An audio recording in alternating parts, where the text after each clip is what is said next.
ചില അവസരങ്ങളിൽ നമ്മുടെ ഉള്ളിലുള്ള നിരപരാധിത്വം നമ്മൾ തുറന്നു പറയാത്തതിൻ്റെ പേരിൽ നമ്മൾ ഒരുപാട് വേദനിച്ചിട്ടുണ്ടാവും. ആ നിരപരാധിത്വം നമ്മൾ തുറന്നു പറഞ്ഞിട്ടുണ്ടെങ്കിൽ നമ്മുടെ പ്രിയപ്പെട്ടവർ വേദനിക്കുമല്ലോ, നമ്മുടെ പ്രിയപ്പെട്ടവരെ പറ്റി നമ്മൾ തുറന്നു പറയുമ്പോൾ മറ്റുള്ളവർക്ക് അത് സങ്കടമാവുമല്ലോ എന്നോർത്ത് നമ്മൾ പറയാതിരിക്കും. പിൽക്കാലത്ത് നമ്മളത് തുറന്നു പറയാത്തതിൻ്റെ പേരിൽ ഒരുപാട് അപമാനം സഹിക്കേണ്ടി വരും. അങ്ങനെ ഒരു അപമാനമാണ് ഇപ്പോൾ ഇവിടെയുള്ള ഈ രണ്ടാളുകൾ സഹിക്കേണ്ടി വന്നത്.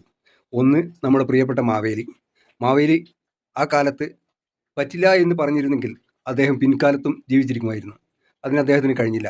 അതുപോലെ ഇപ്പോൾ മറ്റൊരാൾ, ഈ മനുഷ്യൻ്റെ നിരപരാധിത്വം ആ മനുഷ്യൻ തുറന്നു പറഞ്ഞിരുന്നെങ്കിൽ അന്ന് ആ മനുഷ്യൻ എത്രയോ വേദനകൾ സഹിക്കാതെ രക്ഷപ്പെടുമായിരുന്നു.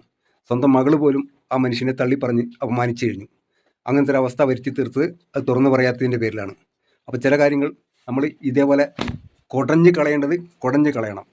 അത് നമ്മുടെ ബന്ധപ്പെട്ടവരോ വേണ്ടപ്പെട്ടവരോ വേദനിക്കും എന്നോർത്ത് പറയാതിരിക്കരുത്. പറയാതിരിക്കുമ്പോൾ നമ്മുടെ ജന്മമാണ് വേസ്റ്റ് ആവുക.